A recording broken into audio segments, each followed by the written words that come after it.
Hello प्रिय विद्यार्थियों, good afternoon.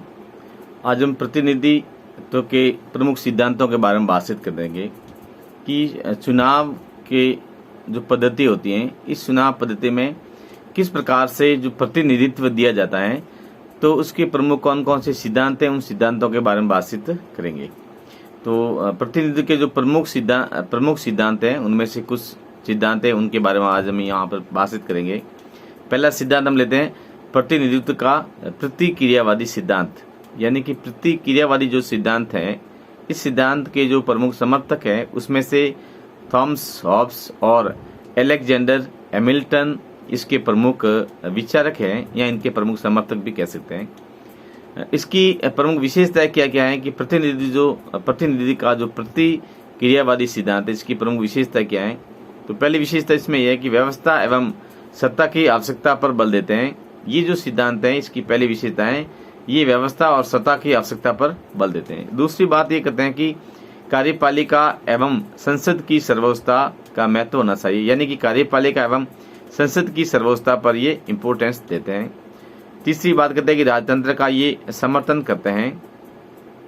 चौथी बात ये कहते हैं कि लोक मत से कार्यपालिका पर अंकुश नहीं है, यानी कि लोक मत के द्वारा कार्यपालिका पर अंकुश नहीं लगाना चाहिए।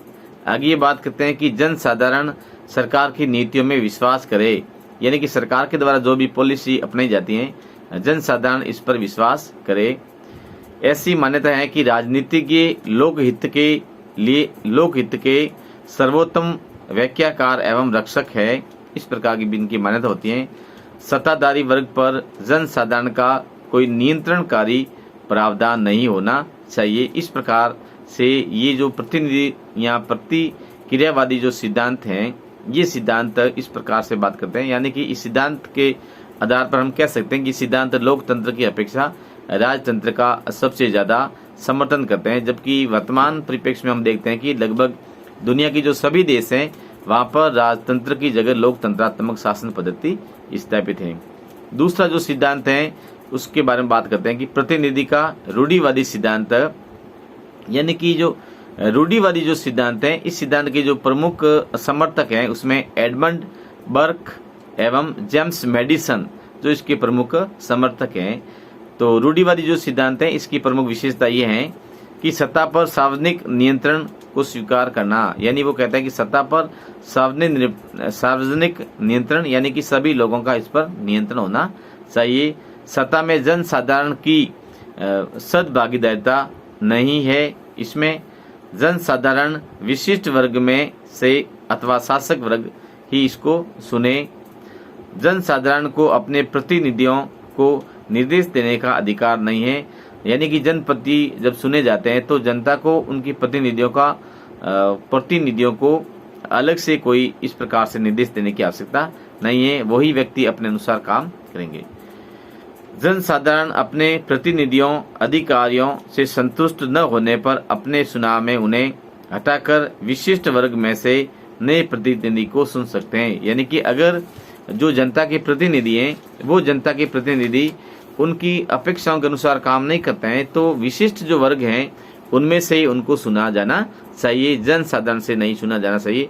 इस प्रकार से वर्तमान परिप्रेक्ष्य में इस सिद्धांत का भी ज्यादा इम्पोर्टेंस या ज्यादा महत्व नहीं है। आगे हम बात करते हैं कि प्रतिनिधि का उदारवादी जो दृष्टिकोण है, लिबरल थ्योरी ऑफ रिप्रेजेंटेशन, जो लिबरल थ्योरी है, इसके जो प्रमुख समर्थक है उसमें जॉन लॉक और थॉमस जेफरसन का नाम आता है। वैसे जॉन लॉक को उदारवाद का जनक भी कहा जा सकता है। तो ये जो इस सिद्धांत पर जो बल देते हैं, वो कहते हैं कि ये सिद्धांत लोकतांत्रिक प्रक्रिया पर आधारित होना चाहिए, यानी कि ये जो सिद्धांत है लोकतांत्रिक प्रक्रिया पर आधारित हैं। दूसरी बात कहते हैं कि सभी लोग वस्तुतः समान हैं, अतः सभी शासन करने के लिए समर्थ है, यानी इसमें जन साधारण को भी महत्व दिया गया है। वो कहते हैं कि प्रकृति की ओर से सभी मनुष्य समान है, ऐसी स्थिति में सभी लोगों को एक इक्वल राइट मिलना चाहिए। राजनीति में जो भागीदारिता होती है, उस भागीदारिता में इसको सभी लोगों को समान प्रकार के अधिकार मिलने चाहिए, इस प्रकार के बारे में ये पैरवी करते हैं। आगे ये बात करते हैं कि प्रतिनिधि जनता का संदेशवाहक के रूप में कार्य करता है, यानी कि नीति निर्माण के रूप में कार्य नहीं करता है। तो वो कहता है कि जो प्रतिनिधि होता है वो प्रतिनिधि जनता के माध्यम से काम करता है, यानी कि वो जनता का डेलीगेट है, जनता का एक मैसेजर है, जनता का एक संदेश वाहक है, न कि केवल नीति निर्माण में वो होता है। इसलिए जनता की भावनाओं के अनुरूप सत्ता में जो कानून बनने चाहिए या शासन बनने चाहिए, जन कल्याणकारी योजनाएं बननी चाहिए, इस प्रकार की ये जो उदारवादी दृष्टिकोण का जो सिद्धांत है ये बात करते हैं। आगे कहते हैं कि सार्वजनिक अधिकारियों को उस ढंग से कार्य करना चाहिए जैसा कि उनके निर्वाचक साथ हैं, यानी कि यहाँ पर लोक मत को ज़्यादा इम्पोर्ट दिया जाता है कि कोई भी जो सार्वजनिक अधिकारी होते हैं, जो पब्लिक सेक्टर में काम करने वाले ऑफिसर्स होते हैं, वो ऑफिसर वही कार्य करते हैं जो जनता के हित में हो, जनता के अहित में नहीं हो। यानी कि जो निर्वाचक मंडल है, जिस निर्वाचक मंडल ने उनकी प्रतिनिधियों का जो चुनाव किया है, तो उनकी इच्छा के अनुरूप ये होना चाहिए। तो इस प्रकार से वर्तमान परिप्रेक्ष्य में अगर हम देखा जाए तो उदारवादी जो दृष्टिकोण है, इस दृष्टिकोण को जो प्रतिनिधित्व का जो सिद्धांत है, इसमें सबसे ज्यादा इसका इंपॉर्टेंस पाया जाता है। अगली हम बात करते हैं चौथा जो सिद्धांत है, उसका नाम है प्रतिनिधित्व का आमूल परिवर्तनकारी सिद्धांत। यानी कि आमूल जो परिवर्तनकारी जो सिद्धांत है, इसकी जो प्रमुख समर्थक है उसमें जॉन रूसो को लेते हैं, जॉन लॉक रूसो को लेते हैं, और उसके बाद में नव वामपंथी कुछ समर्थक भी इसके साथ में आते हैं, यानी कि न्यू लेफ्ट है वो भी इसके समर्थक में आते हैं। इसकी जो प्रमुख विशेषता है, ये सिद्धांत प्रतिनिधि शासन को अस्वीकार करता है। यानी कि इस सिद्धांत के अनुसार प्रतिनिधित्व का जो सिद्धांत है, या प्रतिनिधित्व नहीं होना चाहिए, प्रत्यक्ष या शुद्ध लोकतंत्र का समर्थन करते हैं। जो रूसो का जो कॉन्सेप्ट है वो एक डायरेक्ट डेमोक्रेसी की बात करता है, कि वो कहता है कि जनता स्वयं शासन करे, जनता अपने प्रतिनिधियों के माध्यम से शासन नहीं करते हैं। ये प्रत्यक्ष लोकतंत्र को लोकतंत्र का एक सच्चा मापदंड निर्धारित करते हैं, यानी कि ये प्रत्यक्ष लोकतंत्र में विश्वास करते हैं। इसके समर्थक सोवियत संघ के तौर तरीकों से संतुष्ट नहीं थे, क्योंकि ये जनसाधारण की स्वतंत्रता का दमन करते थे। तो इस प्रकार से हम कह सकते हैं कि ये सिद्धांत हैं जो प्रत्यक्ष लोकतंत्र की बात करते हैं। लेकिन रूसो ने उस जमाने में जो प्रत्यक्ष लोकतंत्र के बारे में जो कॉन्सेप्ट दिया था, उस जमाने में तो सार्थक था, क्योंकि प्लेटो और अरस्तु के काल की बात करते हैं तो उस समय क्या जनसंख्या की जो राज्य की जो जनसंख्या का घनत्व था बहुत ही कम था। लेकिन अगर 14वीं और 15वीं शताब्दी के बाद की जब बात करें, यहाँ तक इन्होंने जो थ्योरी दी थी वो हो सकता है कि काफी हद तक थ्योरी ठीक हो, लेकिन आज लोकतांत्रिक शासन व्यवस्था है, आज दुनिया की जो विशाल जनसंख्या वाले जो देश हैं, उस प्रकार के जो देश हैं, वहां पर ये एक प्रत्यक्ष लोकतंत्र शासन व्यवस्था है वो उपयुक्त नहीं साबित होती है। वहां पर प्रतिनिधित्वत्मक शासन व्यवस्था ये उपयुक्त हो सकती है। इसलिए प्रत्यक्ष प्रजातंत्र की अपेक्षा केवल हम प्रजातंत्र के रूप में ही वहां पर बात कर सकते हैं। अगला जो 5वां जो सिद्धांत है उसका नाम है प्रतिनिधित्व का संभ्रांत वर्गीय सिद्धांत, यानी इसको इलिट क्लास के नाम से भी जाना जा सकता है, कि इलिट क्लास का जो मॉडल है वो किस प्रकार से प्रतिनिधित्व के सिद्धांत में जो रिप्रेजेंटेटिव का जो सिद्धांत थ्योरी है उसमें किस प्रकार से बात करते हैं। इसमें की जो प्रमुख जो समर्थक हैं या सपोर्टर्स हैं, उसमें जो प्रथम आता है पेरेटो है, मास्को है और माइकल्स है।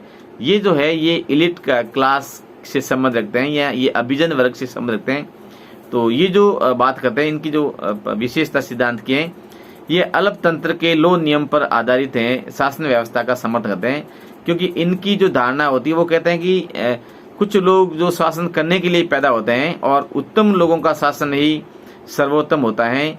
योग्यता के महत्व को इसमें दरकिनार कर दिया जा सकता है।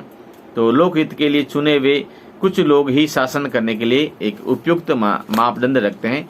तो इस प्रकार से आज के इस YouTube वीडियो में हमने प्रतिनिधित्व के प्रमुख जो सिद्धांत है उसके बारे में बातचीत की है। ये कॉन्सेप्ट एग्जाम के रूप से भी विद्यार्थियों के लिए काफी फायदेमंद है। और अभी हाल में जो कोविड-19 का जो दौर चल रहा है, अभी पूरे देश में हमारे वैश्विक महामारी से देश गुजर रहे हैं, कोरोना जो दिनों दिन बढ़ रहा है, तो ऐसी स्थिति में विद्यार्थी अपने स्वास्थ्य के प्रति एक सचेत रहे और उसके साथ साथ में घर पर ही ऑनलाइन के माध्यम से पढ़ाई करते रहे। और मैं डेली आपको जो एक PDF फाइल के रूप में जो सभी क्लासों की जो भेज रहा हूँ, जो अलग अलग अपने ग्रुप बने हुए हैं, उस ग्रुप में जो आप जुड़े हुए हैं उनके माध्यम से आप अध्ययन करते रहे। जो विद्यार्थी ने कोई नया नंबर ले लिया है या पुराने जो उनके नंबर पेरेंट्स के थे, तो वो भी मुझे मैसेज कर सकते हैं। मैं उनको भी जो भी YouTube वीडियो बनते हैं या जो भी PDF फाइल है उसको सेंड कर देंगे। धन्यवाद।